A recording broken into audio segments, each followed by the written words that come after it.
Hello, y'all. Christian White, the One Day at a Time Dad, back with another Listening to Learn, a series designed to bring you lived experiences and finding some solutions from that. I'm here with Paris. Peace. I appreciate this. Yeah, I appreciate your you time. had me on this, man. Appreciate your time. So let me just ask right away. Tell me about Gangsta Gone Legit and explain what it not just being another clothing line, but a lifestyle means to you. Oh, okay, sure. So the reason why I came out from the door and we said that it's a lifestyle is because we wanted everybody to know that this was not just going to be another company where we're selling t-shirts, clothes, whatever it is, right? It was a lifestyle because it's something that we live. Like my partner and I, which my partner's name is Belnell Mike. He represents Belnell Street. Mm-hmm. I'm originally from Castlegate and Academy Homes. So we're from the street era, you know. How old are you? I'm 49. I'll be 50. I'll be 50 in November. Okay. You know, so I'm from the 80s era. You know what I mean? Yep. And you know that era right there was what it was. It's what started everything where we are today. You know, so saying that brings me to the point with Gangsta Gone Legit being a lifestyle. When I realized I had a format, I wanted to make a difference, and I felt like, you know, you got some people that do it through music. You got some people who are doing it, you know, on TV, film, stuff like that. So I said, damn, lifestyle tees, I'm able to, through social media and in the streets, I'm able to touch people with the sayings, you know what I mean? So my favorite one is Forgive and Live, you know, and that kind of brings, I put it out, Forgive and Live first, but then I brought it back because I said it wasn't time. I want a Gangsta Gone Legit to come out first and then bring that in, right? But it coincides with each other. You know, you can't, in order to live, you have to learn how to forgive. Bro, that takes us to me sitting in this car with you right now. Yes. If I didn't learn how to forgive and live, how could we be doing this interview? Originally. Yes, what do you mean by that? All right, so I'm from Castlegate, you from Humble. We had smoke back in the days. You remember our crew, our gangs banged on a regular basis. Regular basis, right? Yes. And so today, when these young dudes say that, well, man, this is my murder smoke, man, you know, can't let that go, big homie. I tell them straight up, that's not true, dog. Because I've had murder smoke with people, and today we're like the best of friends. This is no bullshit. You know what I mean? And so that's what it really comes down to meaning when we say it's a lifestyle, because it's real. You know, and I'm gonna tell you something, man. I've heard this many times, and now I can say I lived it. When they say sometimes, man, your enemies can become your best friends, that shit is real. And sometimes your friends can become strangers. I've lived both sides, brother. Absolutely, you know? Man. I know for certain that I got tighter bonds with some dudes on the inside that I've met from other neighborhoods that are way tighter than any dudes I grew up with. Facts. Except for maybe a few, but for the most, totally agree with that. So let me ask, you said you grew up around the Castlegate Academies area, 80s. What was the environment like? So, man, it was crazy, man. It was a lot of drug dealing, gang banging, and I'm guilty of doing them both, you know, every day. It was a lifestyle, it was what we did. And if you watch me now, that's why with the movement I'm doing now, you see me, I'm always in uniform. I'm always in that Gangsta Gone Legit or whatever brand that I'm promoting at the time. I have it on, right? Yes. Well, that's the same way it was in the streets, bro. That gun was on me every day. Those drugs, I had that pack every day. So I'm that type of person that if I'm into something, I'm all in. Absolutely. And you know what's interesting is I tell people all the time, because people always ask me, how did I change? That's like the first question. And I tell them I ain't changed at all. My energy just is expended differently now. That's it. I'm the exact same way, because the same way you just said that, I think about the same way I would do something to someone in the streets. It's the same energy of hanging up a poster, of doing these interviews. It's the exact same. I believe it's just who we are as people, and we got to find our niche. I agree with you, because for me, my change came about Well, first of all, people have to understand if you're going to change, you have to change your thinking. That's where it starts, bro. Like, and I started changing my thinking, and that came after time. So if we fast forward and we take, you know, me from the street era to when I was in jail, in prison, that's when I started getting a lot of revelations. A lot of things started, you know, coming to me, and I'm like, wait a minute, I thought these are the homies. Like, I thought, you know, while I'm locked up, I'm gonna be living good, and you know, my boys got my back. They doing this and that, and then I seen that wasn't the cards that was dealt to me. You know what I'm saying? Now some people, they got their teams as strong like that, and I applaud that. You know what I mean? But I guess mine wasn't. You know, so I say that to say, while I was sitting in there, man, in a cell one day, I was talking to a brother from DC, and so let me just back you up a little bit. How'd you come to be in prison? And when you say DC, my first thought isn't you're in upstate Massachusetts. Oh yeah, no, I'm out. I'm in the feds. Yeah, walk me through that. Okay, so I had got convicted on some gun charges, gun running charges, and I got federal time. At the same time, I was being investigated for some state charges, which they really railroaded me, brother. They did some things to me that they didn't do to people at the time. So they made an example out of me. So I had to do my state time first and then go over to the Fed time. And it was basically the same case. You know what I mean? So the feds, they can throw in that conspiracy charge, which changes it up a little bit, you know? So that's how that happened. So I got at that time I was doing about 8 years, but I had to go from the state to the feds. Okay. All right. And so when I talk about the dude from DC, this was a brother that I met in the federal system. And he basically, I'm gonna keep it real, it was because of him that I was able to change my life. Because how old was he and how old were you? I'm just curious. I wonder. He was a little older than me. So he's about I would say he was about 6 years older than I was. Okay. So at the time I was when I'm in the feds, I was 21. I believe I was 21 when I met him.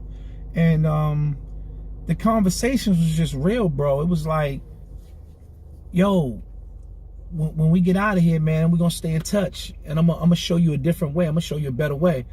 And when I came out, the homies didn't tell me that. The older homies and all that, like, there was no one to say, yo, bro, you know, you smart, you should be doing different things. I see you. He said from the door, when I started talking, he was like, bro, you need to be in the game. I'm in this business, man, with promoting concerts and parties and stuff like that. And I was like, man, what? Ain't no money in that. I'm over here. I'm making $10,000, $20,000 a day selling crack. Yes. What you talking about? You know what I mean? First, I wasn't even entertaining him until he showed me what being real really meant. He stayed in touch with me the entire time. Didn't need, you know, some people do it because they're needy. Yes. He wasn't needy. He had money. He had everything he needed. But it was that real friendship. You know what I mean? And we're still today like this. So, I took him up on it, man. He came out, we got up, bro. We did our first show in 1997. It was 702, sold out at the Strand Theater in Boston. And from there was no looking back, bro. I brought everyone to Boston, from 50 Cent, Ja Rule at their prime. I'm talking about when they were hot, you know what I mean? And I had a run with that for 8 years straight, you know? And then, of course, like I told you, I've been back and forth in prison and jails for 16 years. Yeah. So if that was 8, then you know in between I was fucking up again in between. But each time I went in, I was never the dude to be in there and not read. I always read, bro, and I always tried to learn something new. And I just got tired of being tired. I was like, man, this is too much, man. I'm not gonna keep. And what were you tired of? Being treated. Well, first of all, I got tired of, and I felt like I was getting too old to keep going into the system, getting locked up for dumb shit, you know. Yeah. And then I couldn't even, like, at one point, man, the last time I was going to jail was for petty shit. It wasn't for the drugs. It wasn't for the gang banging. It started being for larcenies, bro, for robberies, like, and that's because I started gambling. You know, and that's something I'm gonna say right now. There's a what is it, PSA you said? Yeah.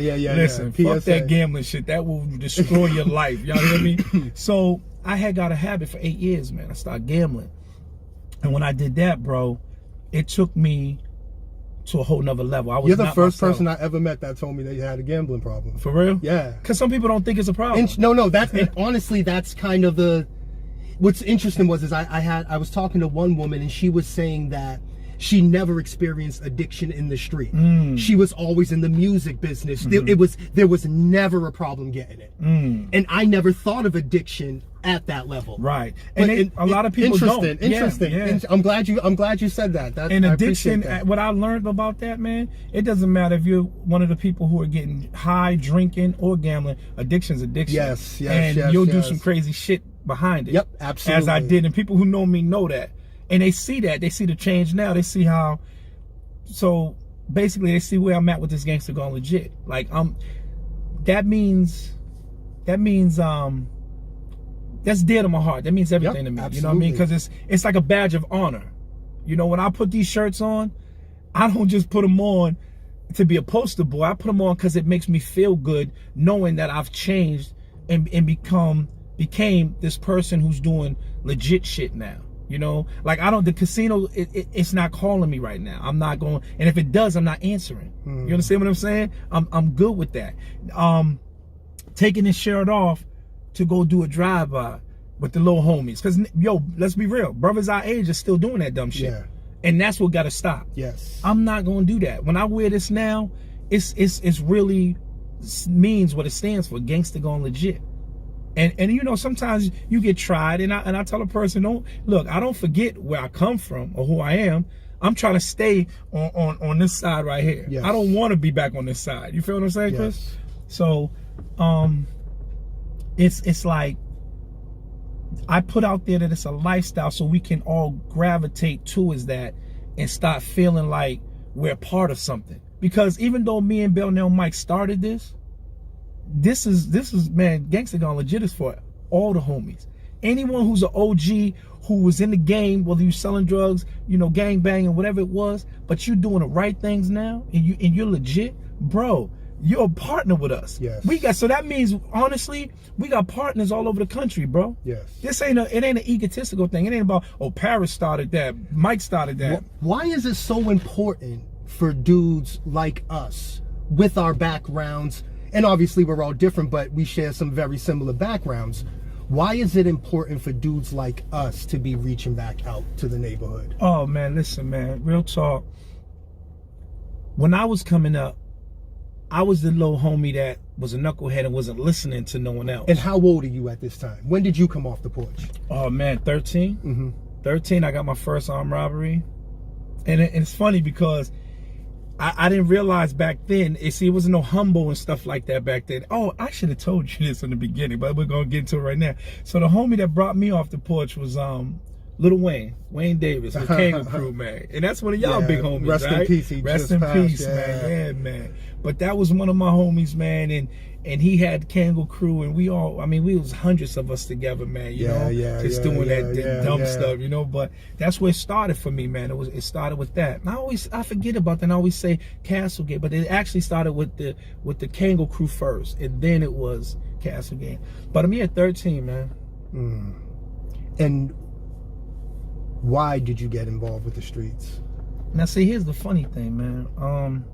Choices. Because it was definitely my own. It was a choice I made. I had a mother, man. I came up with my mother, single parent home, me and my brother.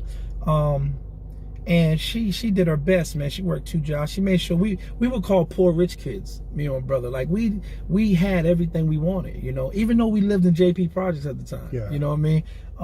But anyone that knows us will tell you, nah, man, them kids right there, their mother do it all. So it wasn't for let me go out here and get some money for some clothes or some sneakers or something like that. It was just being a rebellion kid, man, who wanted to buck what he was being told at home and know I knew right from wrong, you know what I mean? But I just started hanging with my little man Squirt and Wayne Davis, and that thrill, man, of us just intimidating people, beating up people, robbing people. I started liking it, you know.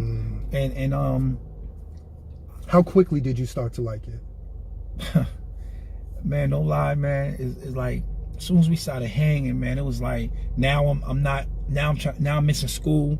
You know what I'm saying? I'm getting tardy. I'm getting in fights in school because I know all I gotta do is make a phone call, and I got 20, 30 motherfuckers that's coming up to the school, and now, you know, the reputation is getting bigger, and it's crazy, man. But you know, when I reflect on that, I used to sit back, man, as time was going on. I was thinking, I was like, and I would hear people now I'm gonna take you fast forward a little bit, when I was like in my 20s, and I'm teenage years, and I'm going to the parties, and girls coming up to us, I'm oh man, please tell me y'all ain't coming in here to fuck shit up again, and you know, started getting that reputation.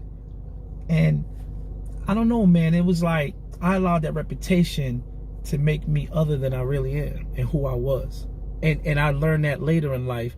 So when I tried to be that mean-spirited, mean-hearted dude, bro, that's not who the fuck I am. And that's why I like being me, because now I know that I don't need anyone to define me, you know, to be the man that I know who I am. So, but then we lean on the gang, we lean on our boys, you know, we act like their perception of us is our reality, and that's not real.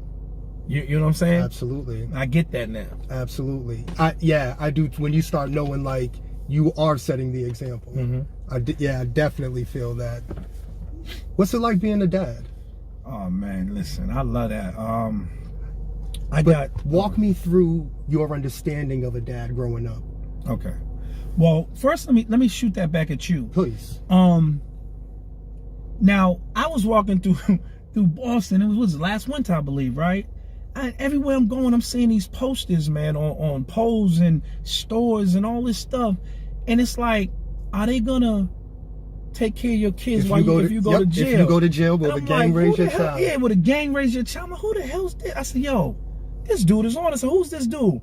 When I finally met you, I was like, oh, this is... And so when I seen you and I seen your movement with the one day at a time, Dad, bro, yo, a lot of brothers don't say this to other brothers, but I was proud. I was like, you understand what I'm saying? I was proud. I was like, man, that's a gangster going legit. To me, like, lean up to that camera. Y'all see this right here? So when this man has this shirt on, that's an honor to me, because that's what we're doing this for. We're doing this for people who are real examples. And you being that single dad, bro, that movement is unbelievable. So to me, it gives me a opportunity to give my kids something that I didn't have. Yes. You know, now I do have a father. My father just passed, you know, may he rest in peace. And me and him was friends, you know what I mean? But there's some things that we could have done differently, you know what I mean, in growing up. And I want to do that for mine. Like, you know, my kids, I want them to be close to me. I want to be close to them. And just try to do all I can to constantly be in their lives. It's not about an age thing. Well, some parents think when your kids are 18 and 21 that your job's done. Yeah. I don't believe that. Your job is never done. You know what I'm saying? Like, my son right now is 23 and I'm almost 50, like I said, and that's my man. Like, if he calls me dad, whatever, I'm there. You know what I mean? And that's how I feel it's supposed to be. So it's a great feeling, man. And I'm gonna tell you something. The love that you get from your children, it's none other. Yeah. You understand what I'm saying? Totally none agree, other. Man. So I really appreciate being a father, you know? Do you ever, and that's like, I look Christian's 13 and I look at Christian and I'm like, when I was 13, we are just polar opposites. Like, he can go to sleep at night comfortably. It took me a long time to understand just how important breaking those generational cycles were. Like, it was just so important. Like, our family pattern would have been the same forever until somebody was like, enough's enough of this. We got to do something different. Right. Do you tell your kids verbally you love them? Absolutely. You know, I remember my son said, Dad, what? He had said, I love you. No. Yeah, he said to me that he loves me. And I was like, thank you. He's like, what you say thank you for?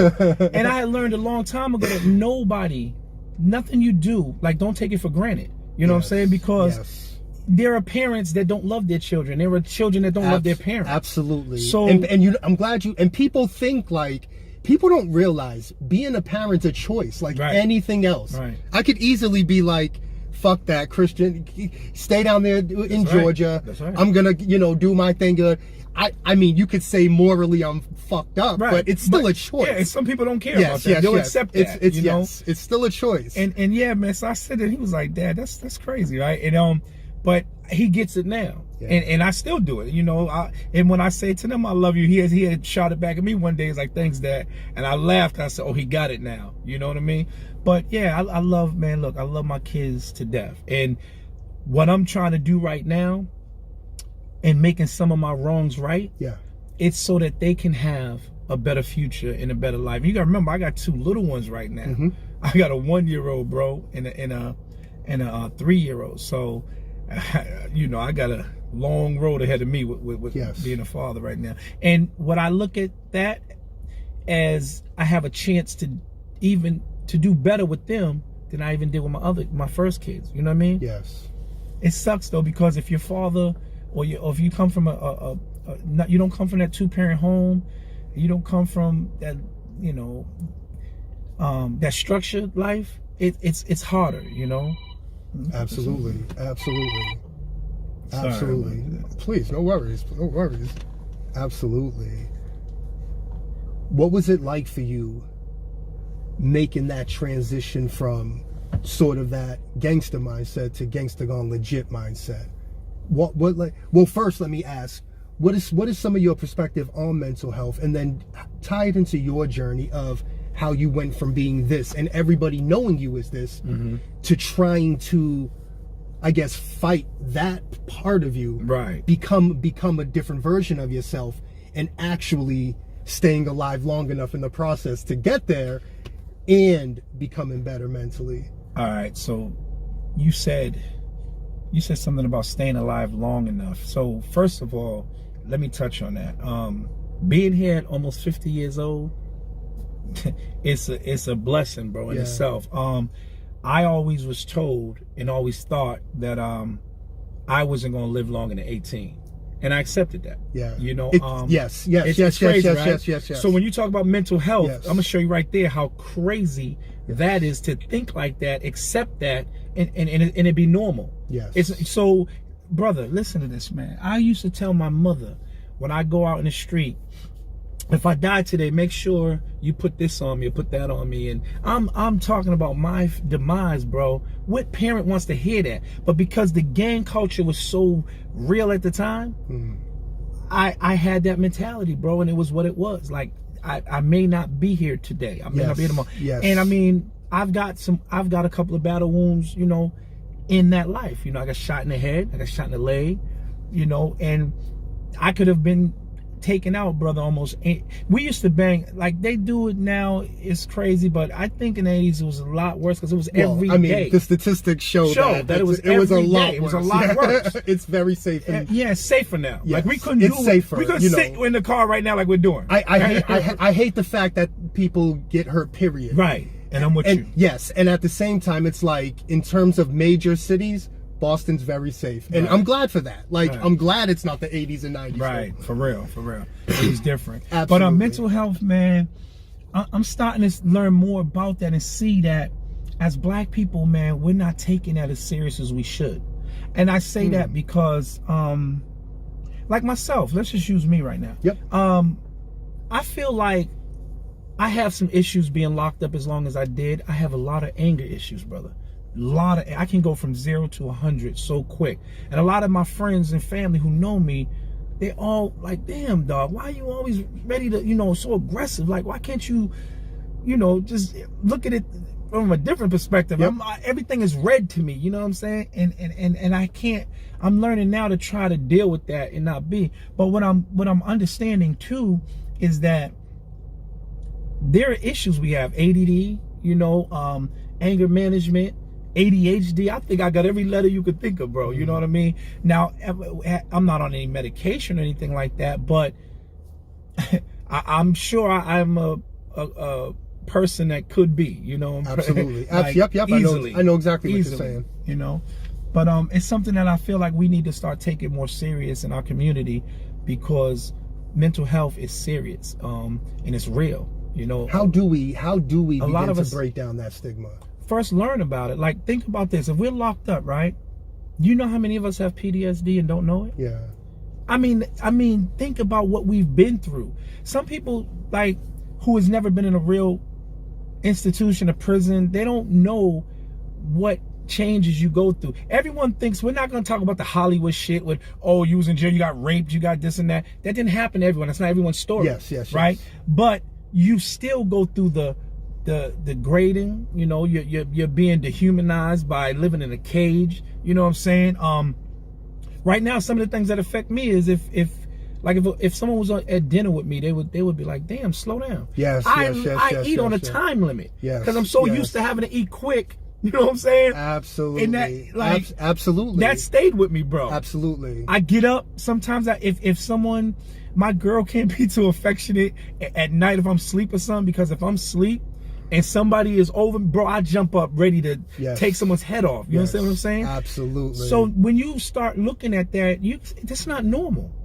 Those things are not normal. So how can we say, oh, we came out of this okay? It's the same thing when a person comes out of the war.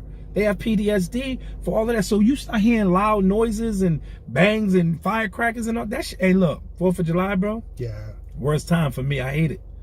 You know what I mean? So that's why I do believe that I may have a little PTSD myself, you know? But it's something that I think we all need to definitely check on and deal with and address those issues, because before it gets to that breaking point, in that period where people start snapping and, you know, doing different things that they wouldn't do, you know, if they would have went and seek help, you know. So what did the transition look like for you when you sort of left the streets, started the Gangsta Gone Legit movement? Because I know, like, even with me, like, you know, at least I've been out 5 years now. At least in the beginning, there were times when, you know, I sort of had those thoughts like, any moment now, you know, that person that I did that to is coming back, or, you know, and I mean, I don't dwell on it or stress about it, but it's like, isn't it gonna suck that I'm gonna do all this just to get taken out like that? Right. But I'd like to know, like, sort of like the mindset that goes into, first of all, I don't want to do this anymore. I want to do this now. But I know there are people who may not want me to be doing anything. Okay, so I get that, and that's how I went. So remember this. So first of all, the Gangsta Gone Legit is not what made me start going legit, right? That's where I'm at today. That happened the last 2 years. Yep. Within the past 2 years. So prior to that, it was the whole, I had those ideas. It was Hood to Hills, right? And I had the Forgiven Living, all of that. I had the ideas of what I wanted to do. But the Gangsta Gone Legit didn't come about until one day my partner had just came home and he had made a statement on Facebook about selling cars. He sells cars as well. And he had said something like, and by home, you mean home from work or home from prison? Okay, I just wanted, okay. Yeah, he did a few years. Okay. And he got out, and he had said something like, someone said, man, I don't know no one that sells cars like you. And he said, yeah, no, flip cars like you. He said, yeah, man, that's that Gangsta Gone Legit. So when he said that, I called him immediately, like, yo, bro, that's a t-shirt. Yo, we need to build on that. And then I told him right there that day, that's a movement. You know, it went right with what I wanted to do. I already had the thoughts of trying to find something that can make a statement with the Hood to Hills and all of that and tie it together, and that was it. That was the icing on the cake. You know what I mean? And so for 2 years now, that's where it's been. But prior to that, when you're talking about the changes, it was hard because there was a part of me that still. So let's take you from when I first got out of jail. Yes, I didn't change for the better initially. Yep. The first time I came home, I think I was a monster because the prison, the hatred, I met my fears, bro. When a person meets their fears, there's nothing that can stop them no more. And that's how a lot of these young dudes today are. They have no fear at all, and that's why they think the way they think. So my fears at the time was going to prison and getting killed, right? So when I almost got killed, that fear's gone. Okay, now I know what it is. I seen the white light, brother. I was literally initially pronounced dead. Like, and came like out of that. And this is real stuff. So when people talk about seeing a white light or this and that, I really did. That's real. So I came over that fear, okay, almost got killed. You know, now I'm not scared of that no more. Death is nothing. Just like how our young boys think today. It's part of the game. Yeah. Now, second thing was the prison. I went to prison. And I was in penitentiaries. So I was in the feds. I was in real prisons where real shit going down, right? That fear gone. So when I got out, I was angered. I was mad. I wanted the bigger guns. I moved by myself. No more the gang. This is just this thought that came to mind. Were you in any way upset that there was nothing left to fear? I never thought of that, Christian. That literally just came to mind when you said that. I never even thought of that. Like, you know what I was mad at? And this is crazy. I was mad that when I came home with all that energy, all that anger, had all these guns, and it was a damn truce, bruh. We wasn't banging no more. And I didn't even know that. I'm coming home, everyone looking at me, oh, that must be, that's one of them niggas right there. And it wasn't even like that, bro. This is, I believe, 95. This is the first truce that we had. And it just wasn't, it was, you know, everybody was getting along. And I'm like, I didn't know. And you know, that caused someone to, you know, get hit. Because I'm thinking that they're looking at me because they're enemy. I squeeze, and that wasn't the case, you know? So I'm happy that that person made it, though. You know what I mean? Because that would have been ugly to have to live with something like that, and he wasn't even an enemy or nothing. You know what I mean? Absolutely. So I think it was that situation that made me say, man, I gotta leave this shit all the way alone. Like, not, because I learned this saying is like, you can't change some things, you have to change all the things. You know, you've heard that before, right? Absolutely. So some of us, we come out, we change a little bit about us. Absolutely. But we still got 1 foot in, 1 foot in. I've had 1 foot in, bro. I'll be honest, I'll say I had 1 foot in the game at some point or another up until 4 years ago. As old as I am, I still was doing dumb shit up until about 4 years ago. And that's real. And that's why this Gangsta gone legit. I won't let nothing stop this movement, because now I'm where I want to be. And my goal, bro, is to save one brother's life. That is my goal. If I can just change one person's thinking and have him see why this gang banging and this selling drugs, all this bullshit ain't worth it, I did what I was supposed to be, what I'm here to do. So, I mean, so I bumped into you at several community meetings around violence prevention, being more proactive, trying to reach people. Some events with the 10,000 Fearless. Question: why is it important to you to not just do the t-shirts and the lifestyle, have the community events and stepping up and participating on those levels become part of that lifestyle? Well, it's important because I feel like if you address these young brothers, you can't come at them half-cocked. You gotta, because they're not listening to that, bro. They want to know that you're sincere with what you're doing, number one. Yes. And authentic. Yeah. Absolutely. You know what I'm saying? And that you've really been there. Number one. Because I've talked to a few dudes right now. I don't have, listen, first of all, let's be clear. I don't have anyone backing me, bro. No, I don't have none of these, you know, the street workers. I don't have none of the state reps. I don't have any platforms other than what I'm doing myself. You believe in something. Right, with the Gangsta Gone Legit. So I'm doing this on my own. I would welcome it and love it, because I got young dudes that if I could offer them something right now, they would change their life. And listen, I'm talking directly to you young brothers out there. This is going to blow up. And when it does, I'm coming for you. I'm going to give you jobs. I'm going to give you opportunities. That's my goal, bro. I'm going to show them how to become, all I can offer them is how to become an entrepreneur. That's what I know. I've learned how to do that. And I was successful with the concerts and with the parties.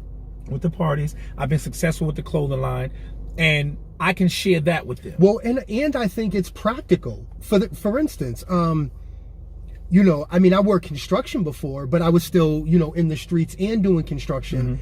But I don't like 9-to-5 jobs. Right, I don't either, bro. You know what I mean? I wasn't bred to be a 9-to-5 person. Right. So, you know, I think some people get kind of shamed and guilted into becoming 9-to-5 people. Right.